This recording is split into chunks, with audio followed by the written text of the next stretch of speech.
The alpha and the omega path, where they lead at their peak, is the same place, surrender.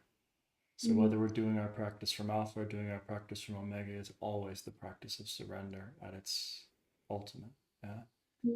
But in getting there, I'm curious, is the practice you've been in the practice of what we could call equanimous observation, where the body's still and you're observing experience and you're just kind of noticing sensation or visions, or but you're not animating and becoming experience, you're witnessing experience. So we would call that like the alpha practice or the alpha path, which is equanimous observation, where the body is stilled, we rest as witness. And again, the practice ultimately is the practice of surrender.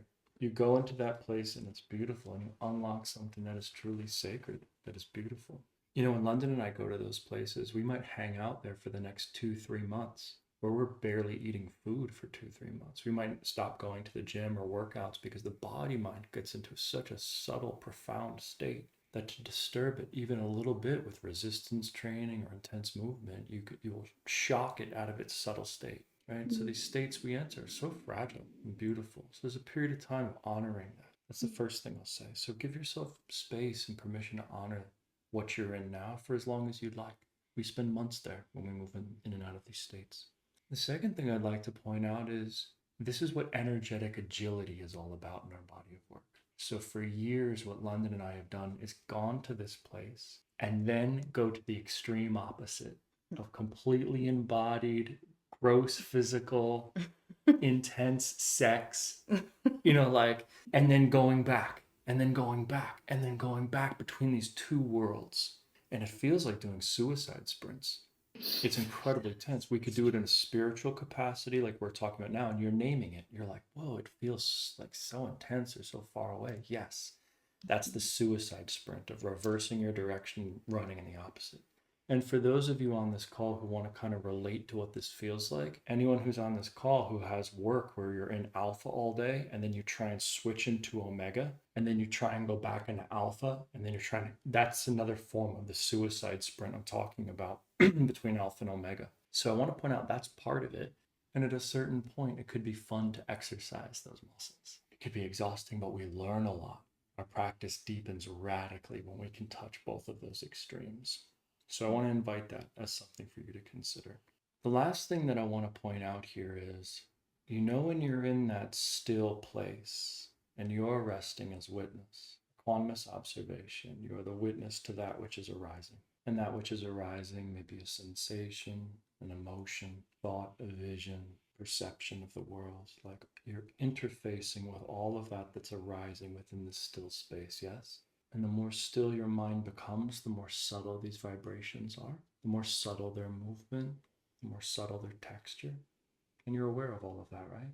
So, in that very practice, what you can start to do is that same level of subtlety.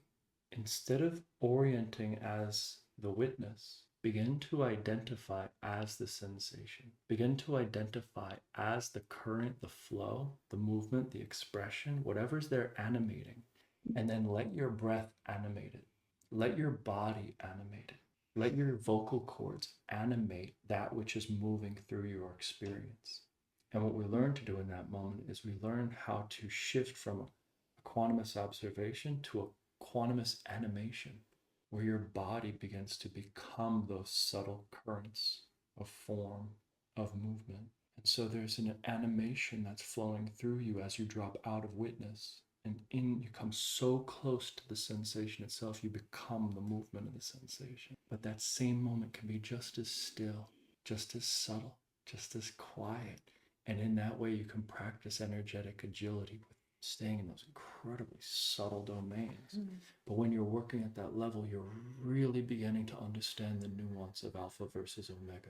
It's that one same experience, but it's just our own orientation to identify as the consciousness that is witnessed at that moment, or to become the moment itself and let that animate our form as we realize ourselves as creation, as nature. So play there, because it sounds like you're in that place, and there could be so many gifts waiting there for you. What we observe is there is nothing still about you. Every cell in your body is animated. Your breath is animated. The tingling, The blood that flows through your body is animated. It's all in motion. We find that nothing is still but consciousness itself. Nothing is still but consciousness. So it's just the identification and touching that which is already breathing you alive and changing, morphing and moving in this moment. You make love at that subtlety. You start to unlock other worlds. And then you ultimately bring your lover to that place with you. You open that up to them, life changing, to make love there. And that's where you can teach your man. So if you are in the presence of that two-bodied, you can say, I want you to recognize how much is moving in me. I want you to feel my heart as your heart. Locate all of your attention in all that is moving inside of me. So from the void is witnessing, and that's where you don't need to polarize through crazy movements. You polarize through the essence, the naked essence of true polarity. The recognition of the polarity that's already inherently there. It has nothing to do with archetypes. It is everything to do with the nature of